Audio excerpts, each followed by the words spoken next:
And the Bucs hope that this will be their first victory ever. We have a great area, growing area, in Tampa, St. Petersburg, Clearwater, Sarasota, Bradenton, Lakeland, and Winter Haven, and even Wauchula. Over 2 million fans, and it's the fastest growing area in the United States. Good afternoon, ladies and gentlemen, live from Tampa Stadium. For the first time ever in a regular season, the Tampa Bay Buccaneers enter the stadium with numbers in both the win and loss columns. The Buccaneers came onto the field to a wild standing ovation from the some 60,000-plus fans at Tampa Stadium. They did not introduce any players individually. The PA announcer said, "Ladies and gentlemen, your Tampa Bay Buccaneers." Welcome to San Diego, California. Super Bowl 37. It is Tampa Bay versus the Oakland Raiders. Third down, 18. Dropping Gannon, looking Gannon. Those up the middle. It's intercepted at the 40. Derek Brooks 30. Brooks to the 25. 20. Derek Brooks all the way. There it is. The dagger's in. We're going to win the Super Bowl. Super Bowl, baby! Boom, boom, boom! Yeah!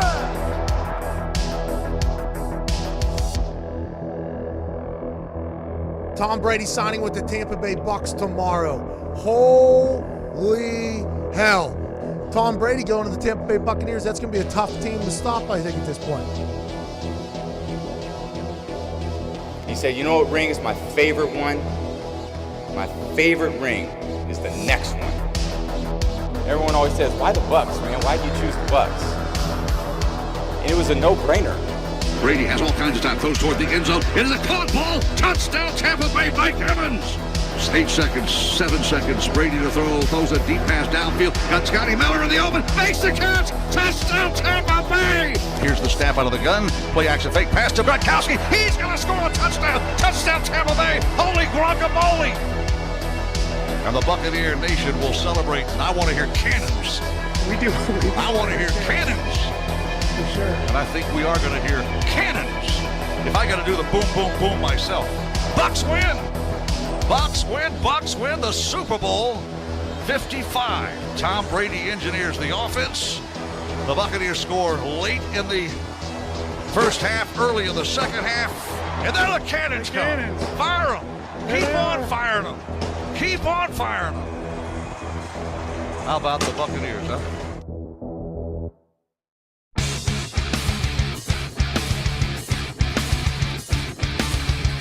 Tampa Bay Buccaneers from the 48-yard line. Second down, 13. Brady lobs one downfield. Caught ball by Gronkowski inside the 20 to the 15-10. Gronkowski to the 5 to the 4-yard line. Holy guacamole. Third down, 18. Dropping Gannon, looking Gannon. Those up the middle. It's intercepted at the 40. Derek Brooks 30. Brooks to the 25, 20. Derek Brooks all the way. There it is. The dagger's in. We're going to win the Super Bowl. Super Bowl, baby! This is the Big Nasty. Yeah, Big Nasty, Hall of Fame Tampa Bay Buccaneer fan, baby. This is Mike Allstott, Tampa Bay Buccaneers, and you're listening to the Cannon Fire Podcast. Cannon Fire Podcast, brother. You ain't listening, and you're missing out. Woo!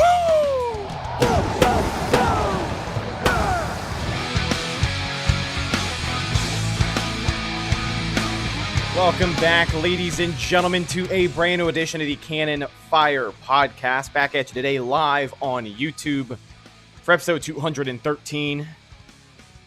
Today we're going to talk about one hell of an offensive performance from Tom Brady and the Tampa Bay Buccaneers offense.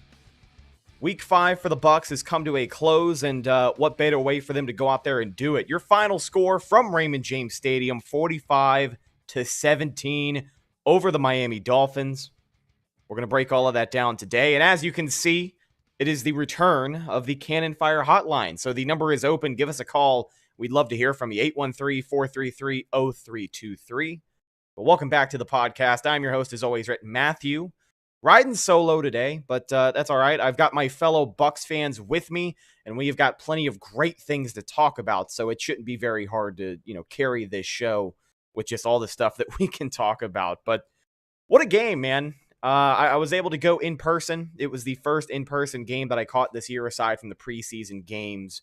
And I'm incredibly grateful to my friend Jay, his buddy Jim, his friend Cam, all of those guys hanging out over in Lot 6, I believe, the tailgate crew. You guys are like family, and really appreciate you letting me tag along for the game today. But it was one hell of a performance. Let's talk about it, man. 5 total touchdowns for the quarterback, Tom Brady, TB12, over 400 yards. He also set a franchise record today, tossing 204 straight completions without an interception, which is a franchise record.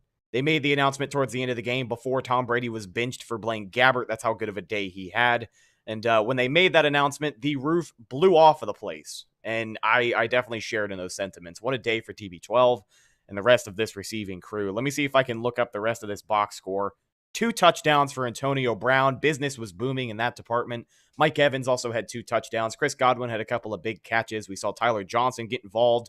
O.J. Howard had a couple of receptions. Receiving touchdown for Gio Bernard, right?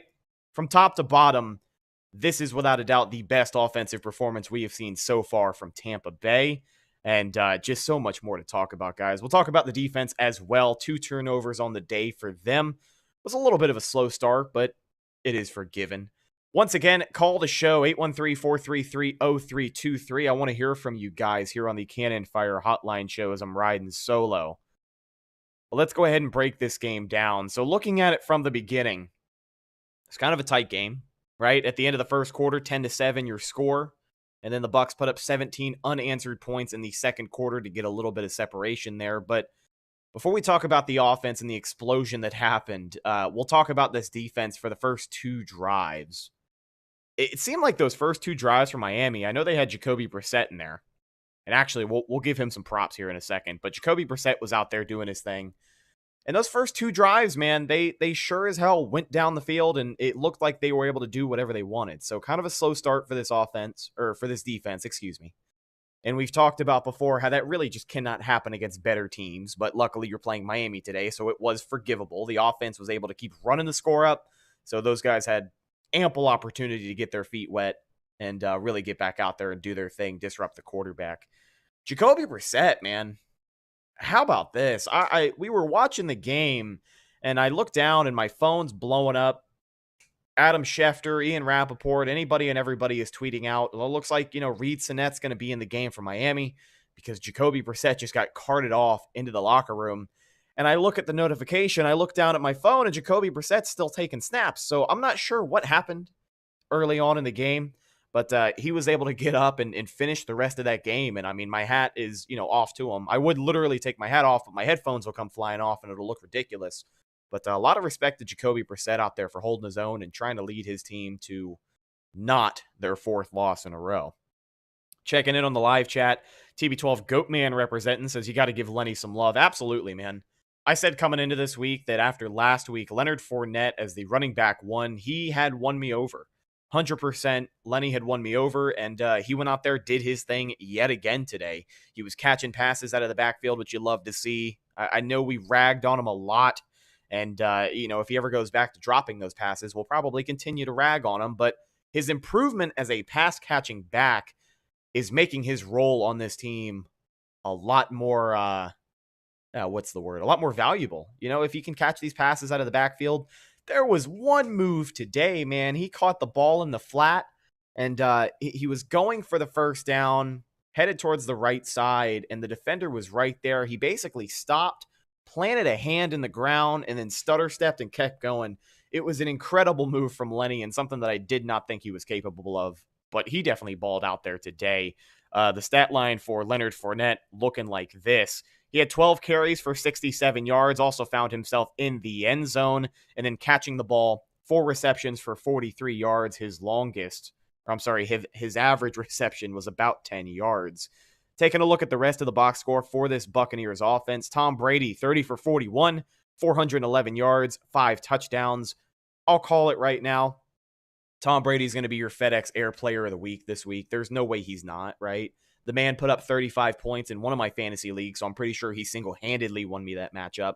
But if he doesn't win Air Player of the Week, it might just be NFC Offensive Player of the Week. He was absolutely clinical out there today. He looked like the TB12 we know and love. He even got a break at the end of the game. They let him sit down about 10 minutes early, and Blaine Gabbert almost led the team down there to score before they decided to kneel it out and end the football game. But yeah, Blaine Gabbert, 4 for 4, 41 yards, almost had a touchdown, but it's all right. Leonard Fournette, as I just mentioned, 12 carries, 67 yards, and a touchdown. Ronald Jones, 5 carries for 21 yards, wasn't able to make very much happen there. Gio Bernard got a couple of carries, 4 carries, 21 yards, averages 5.2 yards per carry.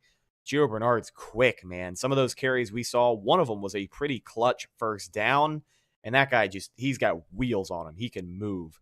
And then who else?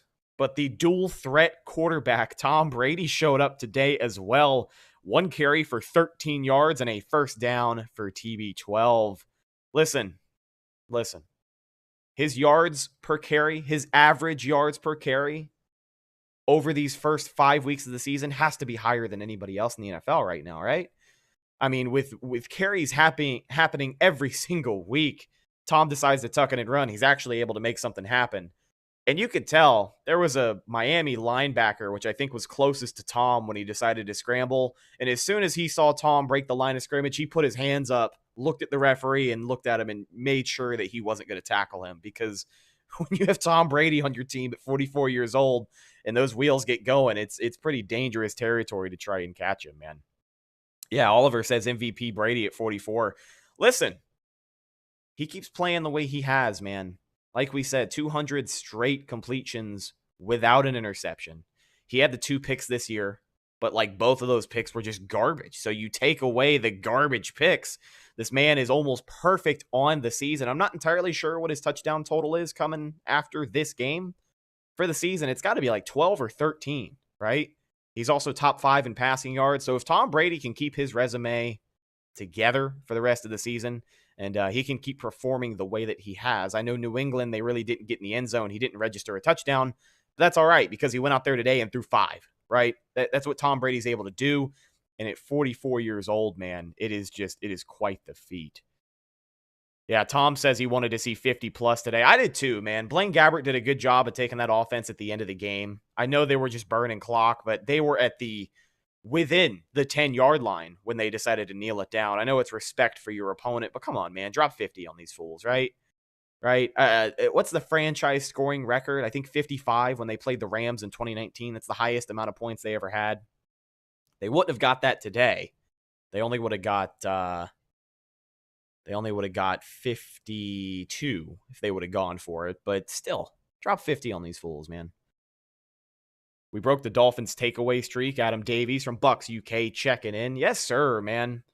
And I will say, too, this game was close in the first quarter, but one of the things that was talked about headed into this game was how well Brian Flores knows Tom Brady. And is he going to be able to slow him down? Because as we have seen with any head coach that is somewhat caught up on how Tom Brady operates and knows how to slow him down, they're going to go out there and do their damnedest to do it. Most of the time, it's going to work, right? Bill Belichick knew how to stop Tom Brady, and Brady didn't see the end zone a single time against New England. Bucs obviously come out with a win, but with a game plan like that, I thought Brian Flores was going to bring it a little bit more. But, I mean, after so long, it's hard to stop this offense. Antonio Brown was out there doing his thing. Mike Evans, O.J. Howard had a couple of catches. Chris Godwin was on my fantasy team this week, so it would have been nice to get him in the end zone, but it's all right. Brady more than made up for it. But, yeah, man, I like the offensive game plan this week, and I thought they executed their best game of the season thus far. Gives 15. Thank you, Alquan. So 15 total touchdowns for Tom Brady on the season. One hell of a stat line for him. Give us a call, guys. The hotline is open, 813-433-0323. 0323. Let me actually call this and make sure we're getting calls. This is the beauty of doing it live, right? Thank you for calling Bolt. Our help hotline is currently closed. Yeah, well, that's not the Cannon Fire hotline. Let me see if I can actually fix this right here. Because we're still paying for a Skype phone plan, so you guys might as well be able to call us, right? Skype phone, 1 subscription. Your Skype credit. There's my Skype credit. A lot of injuries around the league today as well. North America mobile and landlines. Dude, I have all of these. Did I cancel them? I guess maybe I canceled them. So Wow. Very interesting. call phones and send SMS at an affordable rate. No, that's okay. That's all right. Subscription, unlimited. So I should have plenty of credit for people to call me, right? I love when we try and do this stuff live, man. That's the beauty of it. Plus, I'm by myself, so I don't have anybody to throw this stuff onto, you know what I'm saying? But if you guys are here in the live chat, make sure you subscribe to the channel. Plenty of great Buccaneers content throughout the season. And normally I do have a co-host, but today we are kind of figuring it out by ourselves. That's all right. We'll get it all figured out. Account and profile, Skype number. Get a second number. I don't need a second number. I have a number. And I just called it. And apparently, it wasn't the number that it should have been. Let me see here. Do I need a second number at this point? Because, you know, I have a number, but somebody took my number. Man, oh man. How are we doing, guys? Where were you watching the game from today? Let me know. Chime in on the live chat. I want to try and successfully take a phone call before I wrap up because I am by myself here. Yep, been paying for it every single one. Yes, there it is. Skype phone. Caller ID, Skype number. Get a Skype number. Do I have to get a new Skype number? Get your second phone number. I already have a phone number. You guys understand why we don't use Skype anymore, right? I mean, this might be just that might be example number one right there. Brandon Burkhart says he watched it in Canada. I know Adam Davies was watching it across the pond. The joys of going live. Yeah, man, for sure. Yeah, Brandon brings up a great point. Does anyone know if Levante is okay? So his initial x-rays came back negative. For anyone who did not know, Levante David went down for an extended period of time in today's game. Me and Evan Wanish were actually talking about it. Luckily, it wasn't a non-contact thing. It looked like Ndamukong Suh, it kind of bumped into him. And initially, it seemed like a knee injury. They send him back to the locker room. He doesn't come back for the rest of the game. The team announces that it is an ankle injury. And his initial x-rays come back negative, which is always good news. But it is a short week for Tampa Bay. They're going to be on the road Thursday night in Philly. So not too sure what 54 status for that game is going to look like. We know Levante David, of all people on that defense, is an Iron Man, but I don't know. Bruce Arians said it looks like a high ankle sprain, and if that's the case, he's probably going to miss at least one game. But looking at the schedule for Tampa Bay, they have got Philly on a short week this week, playing Thursday Night Football. After that, they are back at home against Chicago. After that, they are on the road. It is the Halloween game in New Orleans against the Saints. And then after that, it's the bye week. So if you can get Levante back, personally, I'd say by the Bears game, I'm okay with it.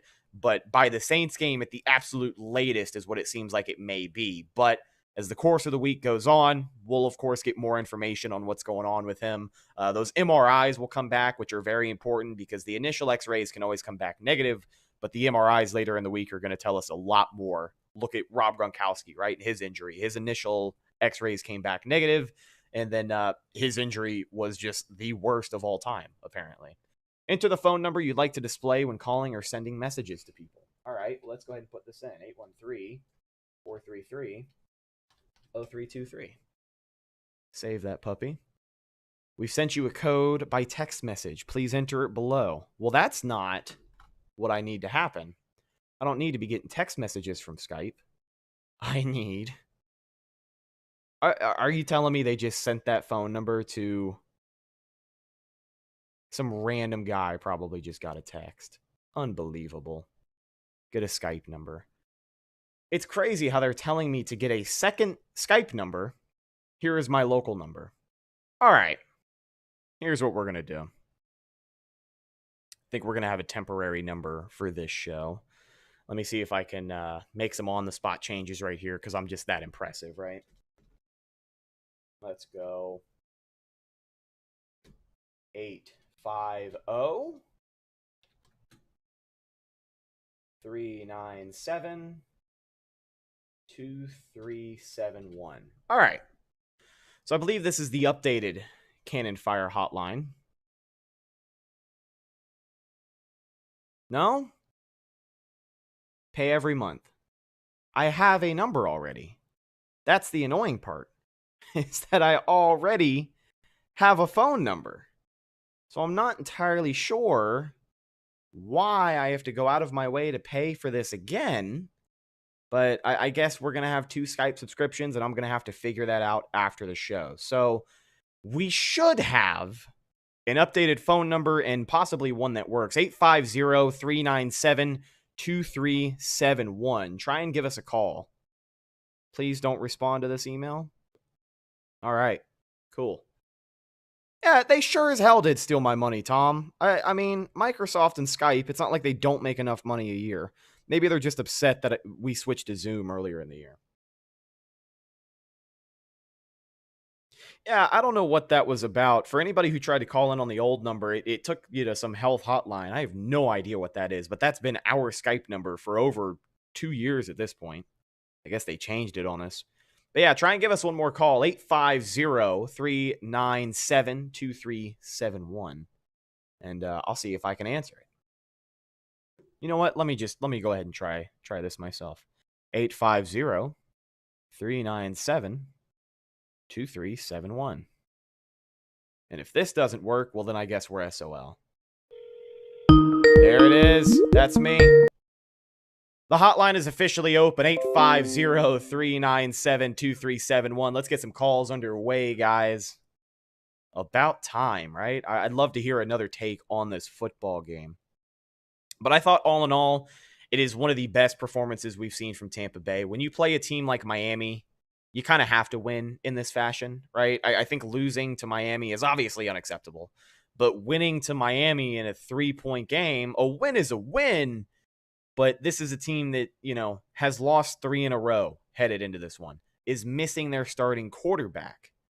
There's just no reason they shouldn't have gone out there and did what they did. But hey, that's why they're Super Bowl champions right now. And that's exactly why they're in great shape over the first quarter of the season. 4-1 as a record over your first 5. That's the best start for Tampa Bay in a long time. I'm not really sure where the statistician guy is, but usually Greg Allman sends out a tweet that says how great of a start this has been for Tampa Bay. What more can you ask for, man? 4-1, huge day from Antonio Brown, huge day from Mike Evans, Tom Brady. And then this defense able to force 2 turnovers, able to get after the quarterback as well, and that's pretty important. Shaq Barrett got himself a sack. Later on in the game, he got another one with Vita Vea.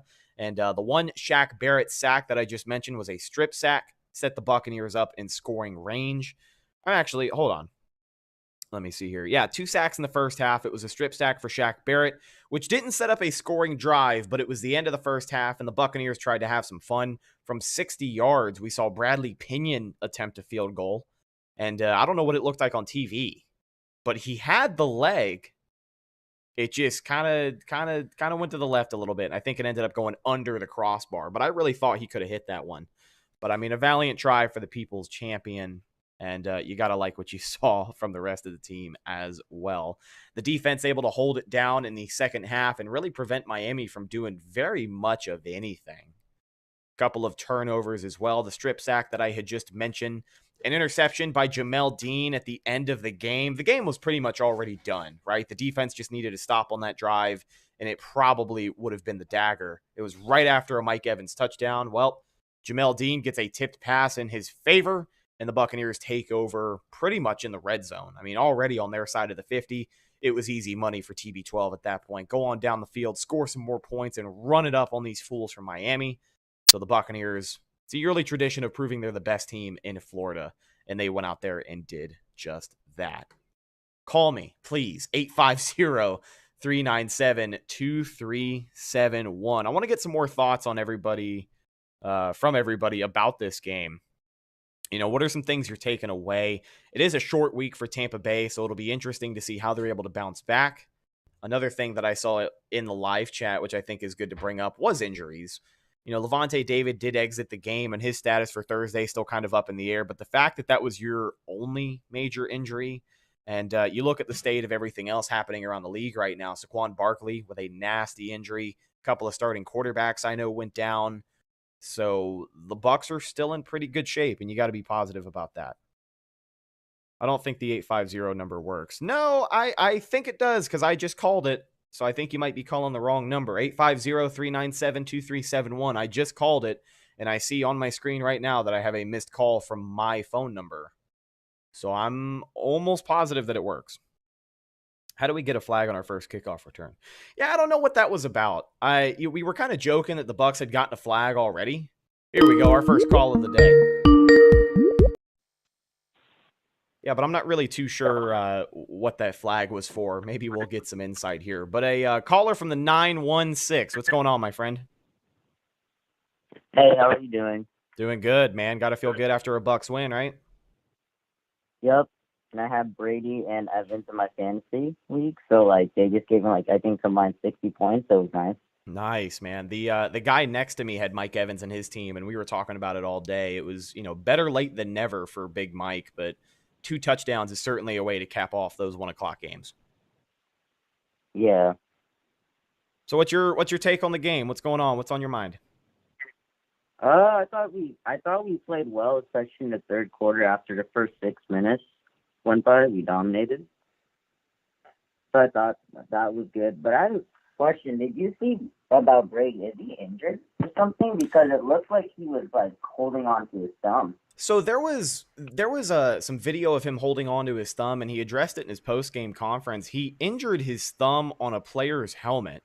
And, anybody who's anybody is pretty familiar with an injury of that nature. I remember back in, I think it was 2010 or 2011, the Bucs actually lost Josh Freeman for a couple of games at the time because he had a same injury that happened at practice, I believe. But, I mean, Tom is kind of an Iron Man. I don't doubt that he's going to be out there, but they did have it wrapped up after the game. And the only thing it's been described as is a thumb injury. So he definitely did hurt his thumb today. And towards the end of the game, maybe that influenced their decision to sit him and let Blaine Gabbert go out because there was an angle on TV where he had it like in a bag of ice. But they're going to be keeping a close eye on that. But, yeah, he did actually hurt his hand today. I believe it was his throwing hand. Yeah, because I think I watched the YouTube video from Tampa Bay, the Buccaneers YouTube channel, where Bruce Arians was giving a speech, and I quickly glanced and I saw he was holding on to his thumb. They didn't show him fully, but you could see he was holding on to his thumb. So I'm like, oh, did he injure it maybe in the game? Right. Yeah, I mean, it'll be interesting. With the type of guy Tom Brady is, he played all of last season with, a busted knee. He probably shouldn't have even been out there. He was on the verge of terrible injury, but that's Tom Brady. He's going to go out there and he's going to do whatever he can to put his team in a position to win. And if it's not going to stop him from taking the field, then he's going to take the field. So I'm not too worried about it. We've seen Tom play through injury before, but hopefully this is something that we can get some good news on here soon. Nice. That's good. That's good to hear. All right, my friend, any last thoughts before I let you go? One more question. How much do you think Richard Sherman will help Jamel Dean specifically? Because he's very talented, but it seems like he's that one guy that Richard Sherman could help to get him to the next step. Oh, yeah, I think so. Jamel Dean has had definitely a slow start. I mean, the injury is one thing. He had to miss the New England game, but having him back this week was good. But having a guy like Sherman in any secondary is going to be great for your younger guys that are looking to get over that hump. As we have seen with some of the guys the Bucs drafted, Carlton Davis took, 2 or 3 years to get to the point to where he is at now. Jamel Dean is kind of at the end of that threshold, but I think having a guy like Richard Sherman around is definitely good for that entire secondary because they are a bunch of young guys. I know Carlton Davis is considered your veteran now, but he's still on a rookie contract. So how much of a veteran can he truly be? They do have a Super Bowl title. They played well in the playoffs, but when it comes to getting consistency, which is something we need to see from the secondary, as young as they are, I think it definitely helps to have a vet like Richard Sherman back there. And Richard Sherman today, man, it seemed like he was one of the only guys on our defense who could tackle in the early stretch. Like, if there's one complaint that I do have to have about this defense is there was a lot of missed tackles out there.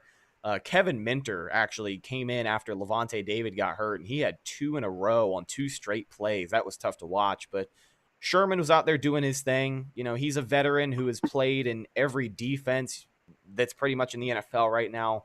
He's seen just about everything. So when it comes to the X's and O's and helping these guys do their homework, I don't think there's anybody better that could be back there than a guy like Richard Sherman. So I'm excited about his role on this team. Over these first few weeks, he has fit into this defense incredibly well. Yeah, I agree. Thank you. Yes, sir. Thank you for having me on. Have a good rest of your day. Yes, sir.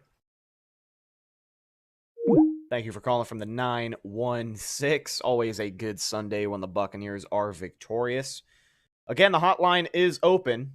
850-397-2371. Temporary number this week, but you guys saw it live. We had to go through the whole process together and get this thing set up. But I'd love to take another call from you guys whenever you want to. Thank you to our first caller from the 916, talking about this secondary. Jay Gutter 34 says Tom Brady had his hand in a fan's beer cooler. He'll be fine. He was still throwing dimes. Oh, yeah. I mean, I don't know how long his thumb was hurt, but it really didn't seem like it was throwing him down before he took the rest of the game off. Tom really looking top-notch this year. Brings a tear of joy to my eye. I was talking to so many fans leaving the stadium. I was like, what a great feeling it is to have a winning football team, right? Like 4-1? Halfway through this game in the third quarter, you're able to kind of kick your feet up and relax, and that's a great feeling. From the 813, what's your name? Where are you calling from? Oh, my name is BK Jackson, Tampa, but I live in Atlanta. Been watching all the games up here, man. It's been a great season to see the whole stuff. Long-time watcher and follower of the Cannon Fire podcast, man. Thank you guys for giving us this content, especially people who don't live in the city and get a chance to get it, man. I'm able to get it every week by listening to you guys, man. Appreciate it. Yes, sir. We appreciate you, BK. And if I'm not mistaken, you are fellow Blake High School alumni, right? Of course. Yes, sir. Class of 09. Yeah. That's how we do it, baby. Yellow Jackets. Man. But I'm just on a high, man, especially after last week. You know, it was a great win last week. Glad to have it last week. And then obviously following the Rams win. I was hoping that we'd have this week, last week. But, man, it was a really, really, really good win all the way around. It was great to see AB get some touches. I was really happy to see Mike Evans get involved in the game plan heavily and see the end zone twice, man. It's just to see things come together, especially in a time where, you know, we're basically on a, you know, Dean's back, but was a little hobbled today, but still looked really good, better than expected, to be honest with you. But, you know, being down in that secondary, man, for those guys to hold up and show up big time, man. Obviously, Shaq Barrett came back and was like, don't forget about me today. That felt good. Just the whole game, man, a great win up and down the board, man. I mean, obviously a win that we knew that if it was anything other than this, we'd probably be upset. Right, yeah. But like if it was 45-44, like Bucs fans would be livid right now, even if we won. You know what I mean? But I'll take it in this fashion because it's one of those things where, look, this is what's supposed to happen, and we've got a pretty long schedule coming up. So you know, our guys have a chance to rest. You know, it was a tough break for. I'm glad, obviously the X-rays, MRIs, or whatever it was, came back. Oh, yeah. No, I think when you're playing a team like Miami, when you're playing a team like Miami, the expectation is always to just beat them the way that you should. You have to beat bad teams. Yeah. You know, that's exactly. And that's something that this team was able to do for a while. You know, even when they were bad, it was almost like they were at the point where, you know, 2019, they were beating the teams that they should have beat. Like, you look at that Jacksonville game when they absolutely demolished Jacksonville late in the season. Like, that's what you expect from games like this. But I'll tell you, you brought up the hurt secondary. I think something that, you know, I always get happy talking about is the improvement from this pass rush.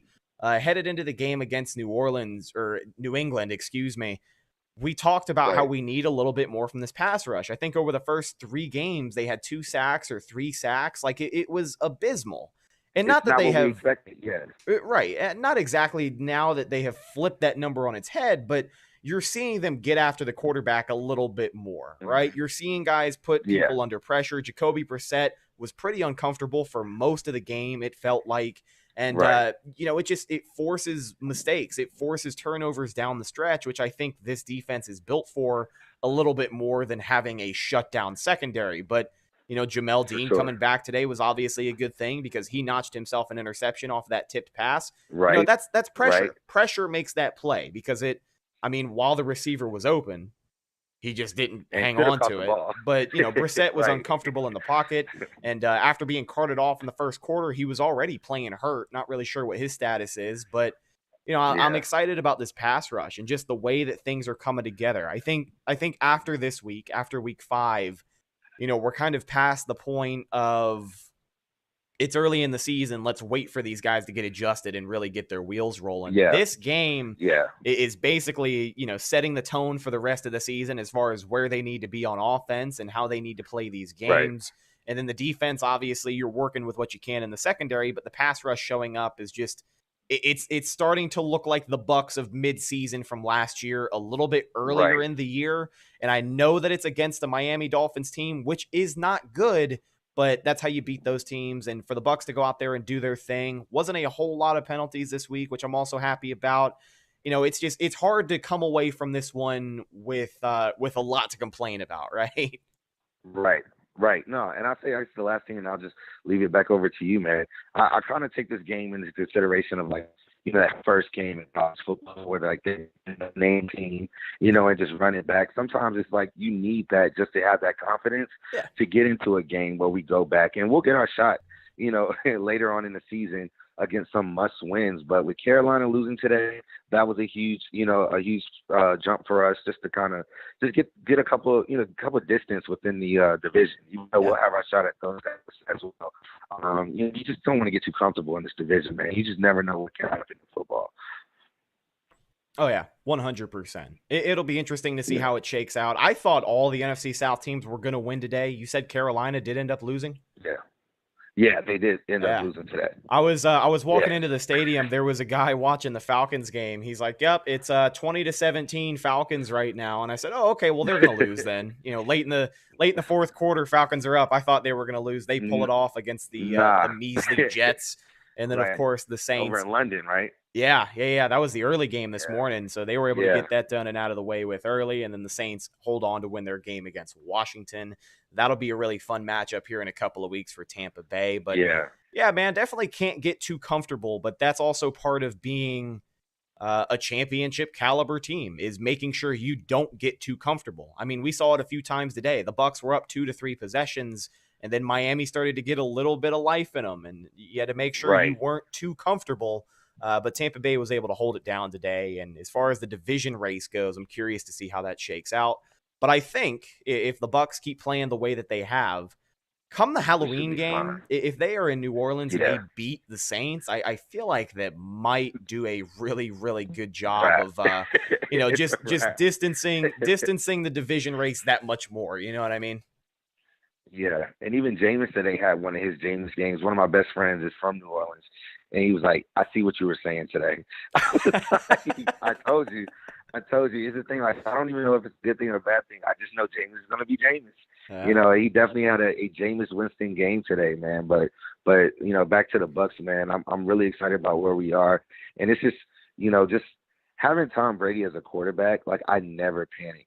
Like, even last week, people were arguing, like, the Pats almost beat you guys. And I was like, bro, there was 55 seconds left on the clock.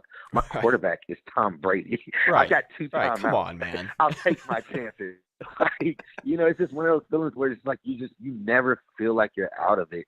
And it just feels good that everybody's kind of buying in. And, we're sitting where we should be, man. I'm really curious. Joe Tryon, man, he had a decent game today as well, man. I would love to see him get that sack on that scramble on Jacoby. But, man, I'm really excited about not just where we are, but, really where we're going to be in the next couple of years, man. So, we'll see how everything pans out. But great win overall for the Bucs today. 100%. You got to feel good about it. BK, my friend, thank you so much for calling in. Glad to have you supporting the show. I appreciate you, man. For sure. Sir. Have a good one. Good buddy BK Jackson, as I mentioned, fellow Howard W. Blake High School alumni. I believe BK, I don't know how much of his information he wants me throwing out there. I won't go too deep, and I could be wrong, but I think BK was actually a touring musician with Prince's band. So I mean, that's some pretty high profile rolling right there. But thank you again for your call, BK. Always good to hear from you, my friend. Hotline's still open, 850-397-2371. Want to get your thoughts on today's game. 45-17 victory for the Tampa Bay Buccaneers as they advance to 4-1. First place in the NFC South for the time being. And Lee Ayers in the live chat brings up a great point. I like this. We'll kind of take the offensive discussion this way. Do the Bucs need to get Rob Gronkowski back as soon as possible, or should they take their time based on today's performance? We look at the depth chart for Tampa Bay. In the red zone last week against New England, when you're in a tight game like that, not having Gronk in the end zone, or in the red zone, is going to hamper your ability to, ultimately end up with a touchdown. But when you have guys on your team like Mike Evans, who is just a freak of a target, it's 6'5.5", right? He's going to go up there and he's going to make the play. Antonio Brown, Chris Godwin, Tyler Johnson, even though we saw him in a limited capacity today, I think TJ is still a playmaker. OJ Howard had a couple of catches today, didn't exactly have the performance a lot of people have been wanting, but a couple of catches every single week, I'm happy with it. I think it builds his confidence over time, and once we finally see him get that huge reception, then we'll know that he's ready to go. But a couple of catches for OJ. When you look at the plethora of riches on offense for Tampa Bay, it's hard to say that you need to rush a guy like Gronk back. And with injury history being kind of, a trait of his, I'm not in a huge hurry, right? Tom Brady was still able to throw 5 touchdowns, 400 yards without him out there today. They have the weapons, so I'm not really too sure. Todd says your connection is horrible today. What's going on? I am not too sure. I couldn't tell you, Todd. My connection looks like it's holding up on this end. It might just be your connection. I don't know. I hate to point the finger, but, I'm doing my best out here. Lita says Brady is winning MVP. Y'all, yes, sir, I think he is. At this rate, no interceptions for him and over 200 passes. That's my quarterback, right? Playing it at MVP level. You love to see it from TB12 so far. But yeah, everything coming together for this football team at the right time. Like I told BK, it's hard to come away from this game and find things to criticize, things to be upset about. I mean, you can't exactly leave points on the board when you put up damn near 50. And I know we said they left points on the board when they put up damn near 50 against Atlanta, but the offensive rhythm in that game was just so much different. It felt like, it seemed like they stalled out a little bit more in that contest. And obviously it was week 2. So things are still getting underway. By week 5, we see what this offense is capable of. And even without Rob Gronkowski out there, they're still able to outscore most teams in the NFL. So that's pretty crazy. Michael Johnson says, I love the defense. Gelling looks great. Oh, yeah, man. Yeah. You and O'Ryan says, very surprised with the defense. They made improvements. These last 2 weeks, it has been steady improvements for the defense. Now, again, losing Levante David is going to be a big question mark going into Philly.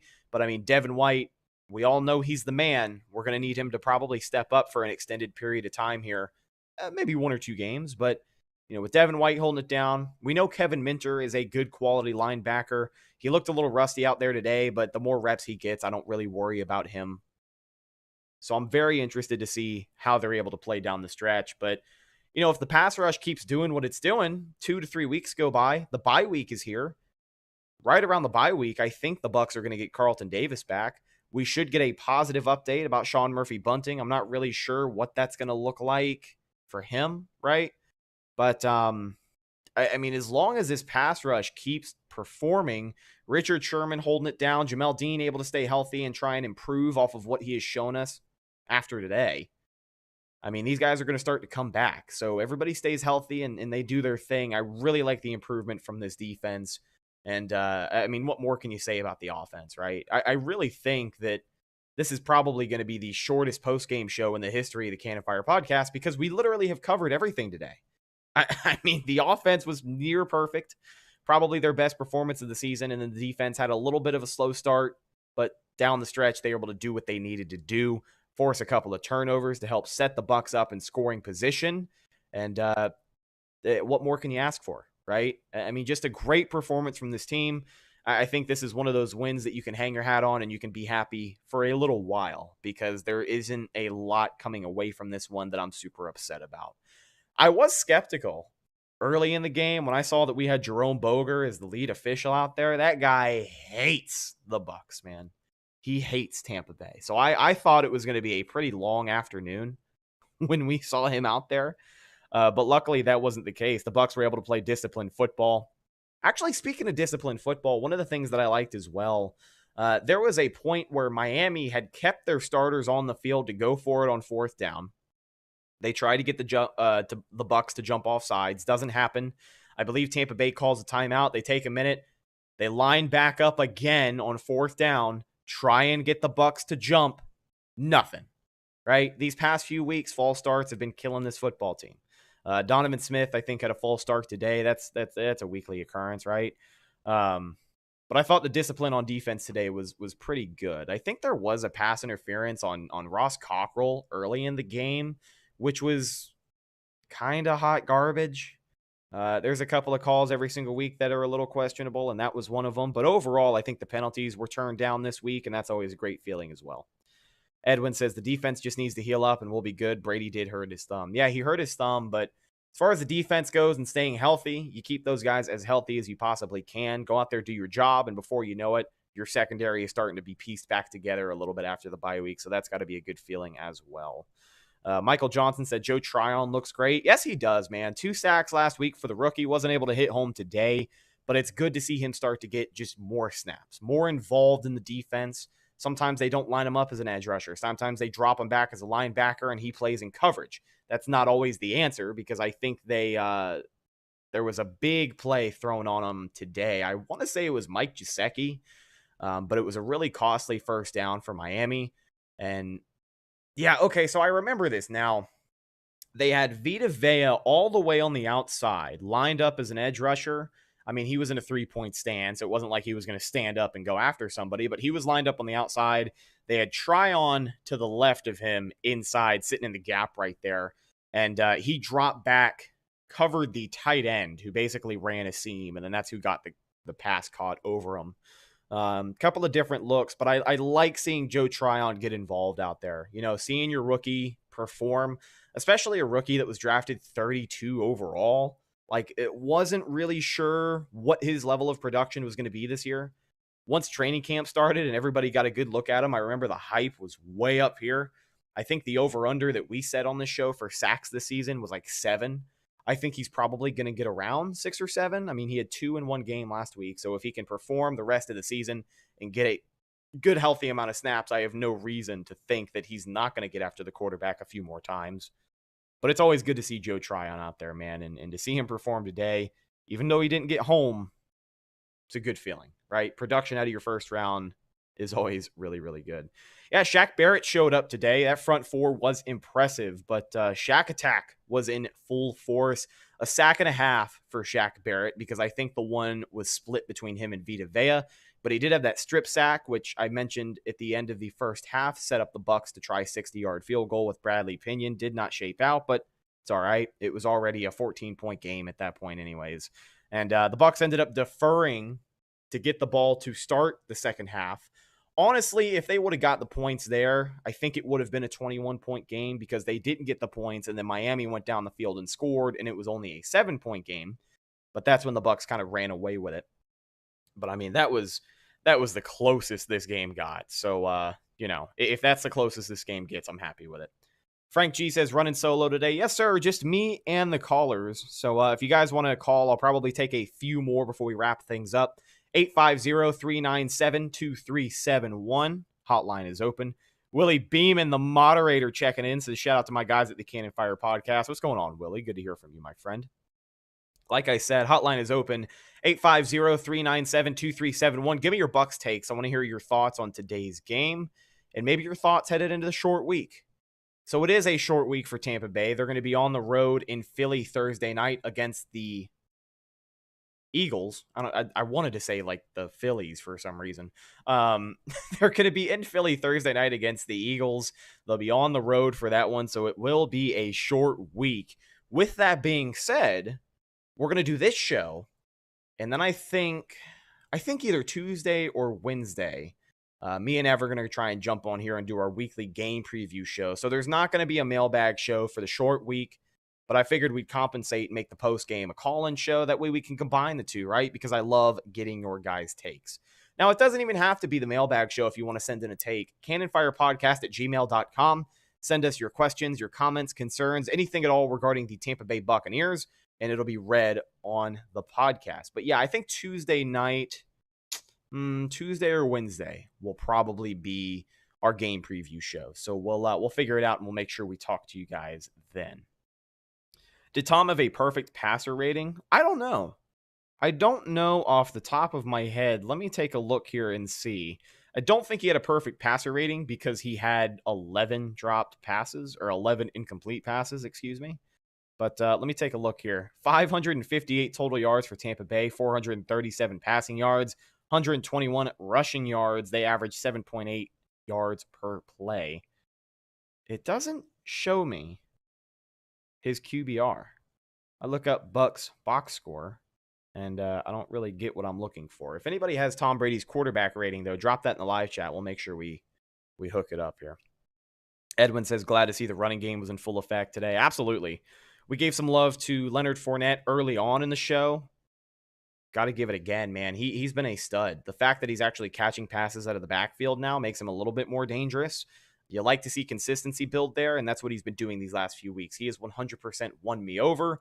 And the running back one job is his to lose at this point. As much as I hate to say it, I don't know the status of Ronald Jones after this season. I don't know if he's going to be back. He's probably going to need to perform pretty crazy down the stretch for the Bucs to maybe consider having him as their lead back next season. But if this is the Leonard Fournette that we can get in moderation, I'm okay with keeping him around long term. Because, again, when you look at the Bucs running back room, Gio Bernard, Leonard Fournette, and Ronald Jones are all free agents at the end of the year. From the 215, what's your name? Where are you calling in from? Hey, what's going on, Ray? You know what this is. It's Willie calling. How you doing, man? Oh, what's going on, my friend? How you doing?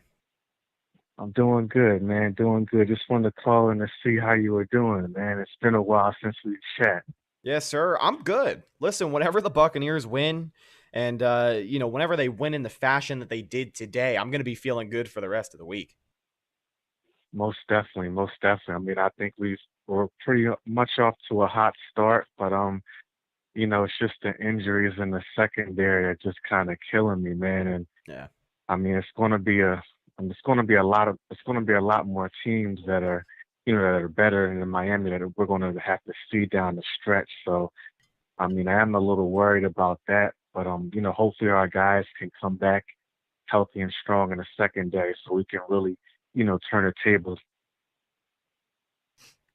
Oh, yeah, 100%. I think I talked to another caller about this, but I think the pass rush stepping up is going to help us get through this stretch. Your secondary isn't 100%. That's all right. You still got some playmakers back there. But as long as your pass rush performs and gets after the quarterback, this is still a defense that is basically made to turn the ball over. You have guys like Shaq Barrett playing at the level we know he can play at. We saw him get a strip sack today and set the Bucs up. Jamel Dean was there for a timely interception. I mean, there are turnovers to be made, especially when this pass rush shows up. And I really like their level of development these last few weeks. Definitely. I mean, I think as long as the pass rush hits home, I think that'll take a lot of pressure off the secondary for sure. And I think that'll give them some confidence and some turnovers on the back end as well. Oh, yeah, 100%. What are your thoughts on Brady, man? How about this season he's having so far, playing like a stud? I mean, he's just, he looks amazing, man. He really just, he really looks like an identified, first ballot Hall of Famer for sure. I mean, I just think the guy is just in a class by himself. I mean, I just think that, it's just got to be a haul just for him. I mean, seriously. I mean, it's just amazing that he can just, perform at this age. And, it's just the way that he diagnoses a defense and, just breaks down the coverage and scans the field. And, the way he just threads the ball in there between the defenders. I mean, there was a lot of throws that I was just very, just impressed with today. I mean, I know it was Miami, and whatnot, but Javon Holland, he really impresses me. I think that kid has got a bright future for sure. Oh yeah. But I mean, Brady, I mean, Brady is Brady, man. I mean, it's just amazing that he's just getting better with age, and he never lets us down, man. Never lets us down at all, man. I just think it's like we've dealt with all the losing, over the years, and you finally we're understanding how, the Patriot fans have felt for all these years, and we're kind of getting that taste of being spoiled, to be honest with you. Yeah, I mean, we felt that way after week 2. We came on this podcast. We had Stank from the Loose Cannons on with us, and we were upset because, they dropped 48 points against Atlanta, and we were upset because it felt like they left points on the field. And I mean, if that's the level of excellence that is expected from Tampa Bay, I'm okay with it, because if it equates to playoff appearances and Super Bowl championships, I'm totally okay with being overly critical of this team at certain times. If people want to get upset with me because I try to have a fair viewpoint of this team, I'm okay with it, because the expectation level for this team is so much higher than it was, I'd say, even this time a year ago. Right? Like, I know a year ago, everybody was expecting the Super Bowl, but you still didn't entirely know how things were going to shake out. COVID was happening. The season was uncertain. And then, of course, just all the other factors that go in with building a new football team. You put all this talent together, it doesn't guarantee they're going to win. But, with Tom Brady at the helm, man, and with him playing the way that he has this season, the cherry on top is that he's 44 years old. This man has shown no signs of slowing down, and he has pretty much single-handedly come in here and changed the culture of this football team. I know that that's another phrase we say all the time, but it just really, it's always nice to take a step back and appreciate how far this team has come in what feels like such a short amount of time. Yes. I mean, it's just been wonderful. It's been very, very, very wonderful. I mean, I've been, a fan of this team. Wow, for a long time. I mean, to be honest with you, since the early 2000s, and I mean, it's just really a great feeling. I mean, just Tom Brady. I mean, he's just really, really leading the charge, and I think he's definitely left this his stamp of approval, on this team for sure, and I can definitely see that, guys are. They're interacting with each other differently. They're taking more pride in their work. And I'm pretty sure, with having him in the building, I mean, I think the vibe and the culture is a lot different as well. And I think guys are holding each other accountable. We didn't really see a lot of that, in the Jameis Winston era. So, I think the culture change is really doing, the franchise good, and the community down there as well good for sure. Oh yeah, 100%. Any last thoughts before I let you go, my friend? Nothing that I can think of right now, but I mean, I think you guys are doing a really good job with the channel. Don't worry about none of the criticism. It's football. I think a lot of these people are casual football fans, and I personally, I really think this channel is for people. It's really for people that study and analyze the game. That's just what my opinion is. And, just don't pay attention to the naysayers. There's going to be criticism. Just keep on doing what you're doing. And I'll always be a moderator supporting the channel for sure. Hell yeah, my friend. Always good to have your support, and thank you again for the kind words. Have a great rest of your Sunday, and go Bucs, man. All right, go Bucs, man. Check you guys out on Wednesday or Thursday. Yes, sir. Looking forward to it. We'll talk to you then. I personally think that's a great call to end it off on. I got one more little rant I want to go on, and then I'm going to wrap this thing up. But an awesome call about the culture of Tampa Bay. If you guys have watched this team for an extended period of time, you know exactly what he's talking about. I mean, watching 2019 Bucs, it doesn't even matter if it was the Jameis Winston era. Any era aside from that, players holding each other accountable was not a thing that you saw, right? Maybe in the Tony Dungy era, when this team actually, started kicking some ass in the late 90s and then obviously get their first Super Bowl title under John Gruden in 2002. But that kind of fell apart after that season. Right now, this team is just getting better and better and better. They just won a Super Bowl the first year that nobody thought they were actually going to go out and do it. And they're getting better. Isn't that crazy? Tom Brady at 44, no signs of slowing down. But I do have one little gripe with some fans in Raymond James Stadium today that I need to address. So I was at the game. And I don't know about you guys, but when I go to a football game, I make sure that I stay and I watch my team until 000. Once that scoreboard says 0 seconds left, I'm out of there. But until then, my ass is locked in the seat, whether we're winning by 50 or we're losing by 50. And I got to tell you, I'm pretty disappointed with the amount of Bucs fans who left at the start of the fourth quarter. People just left. Throughout the game, the fourth quarter, the start of the fourth quarter and the end of the fourth quarter, obviously the stadium is going to look a lot different, but these are Bucs fans, man, and your team is up 35 and they're leaving. That was weird to me. I feel like if you'd rather not be there or if you'd rather just leave early to skip the traffic, sell your ticket to somebody else who'd rather sit there for the whole game. Don't be one of those fans who goes to the stadium and just leaves early. What the hell? I don't know, man. I don't know. But that kind of bummed me out today. But I mean, what didn't bum me out was what the Bucs put on the field. And I don't really give a damn about any of those fake fans that decided to leave early because they can get the hell out of there and not come back for all I care. I was surrounded by my people, my tribe, my fellow Bucs fans, if you will.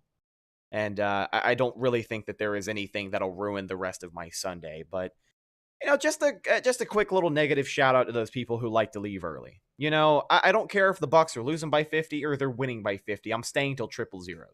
We have watched enough bad football to know that you just don't like if I can stay through the whole game during a bad game, you should be able to stay the whole game during a great game like today.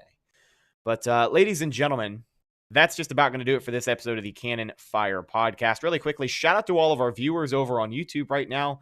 We just peaked at 103 viewers in the live chat right now. That is our highest number, I think, this season so far. So the fact that I was able to, get that done while I'm sitting here by myself, I really do appreciate you guys. Subscribe to the channel if you have not already. Plenty of great Buccaneers content throughout the course of the season. And of course, on social media, Facebook, Instagram, and Twitter. All of those are Cannon Fire Podcast. Best place to go for updates on the show. And of course, Buccaneer news as it happens. Shout out to our people in the live chat, specifically Willie Beeman, the moderator, holding it down. Edwin Hernandez in here hanging out with us as well. CHN23, Leadus Productions, Frank G, TB12 Goatman, Orion, Todd, anybody else that I may have missed. I truly do appreciate each and every single one of you. Go ahead and drop a like. Get your thoughts in the comment section or the live chat down below. We're going to break it down. We'll talk to you guys later this week for our game preview. Again, it is a short week for the Bucs. They'll be on the road against Philly on Thursday Night Football. So we'll talk to you for our game preview. Hopefully, I'll be joined by my co-host, Evan Wanish, here in the next few days. Oh, man. They're beating traffic, Colleen. I don't care. I don't care. That's not a good enough excuse for me. If you want to beat traffic, don't go to the game. Traffic is part of the game day experience, in my opinion. If you want to beat traffic, stay at home, sell your ticket, and make as much money as you would have had, for 2 games worth of a season's ticket. That's the move, man. I'll tell you, I'm not really mad at the season ticket holders who were selling their tickets because, 2 years ago before Tom Brady signed, you could get season tickets for $1,100. And I was talking to a guy right now. He got a season ticket for $1,400. He sold week 1. He got $4,000 for his ticket. That's 4 times his season ticket investment in 1 game. So there's money to be made. And if you want to make the money, stay at home. I don't care. But don't show up to the game just to leave early. That's kind of sour to me. But that's just one man's opinion. So what am I going to do? Thank you once again to every single person who checked in. Follow the show on social media, Facebook, Instagram, and Twitter. All of those are Cannon Fire Podcast. And last but not least, find myself on social media at Rhettakus, Rhettakus, Instagram and Twitter. If you follow me, I will follow you back. Next time I talk to you, I will not be alone. I'll either be joined by Evan Wanish or our good buddy James Hill, aka Mr. Bucs Nation. But without a doubt, we will talk to you guys later this week with our game preview show. Buccaneers win 4-1 on the season. Short week coming up, but that's all right. They are poised to win and keep getting better. I'm your host, Rhett Matthew, signing off for myself because I was the only one here today. We'll talk to you guys next time. As always, go Bucs.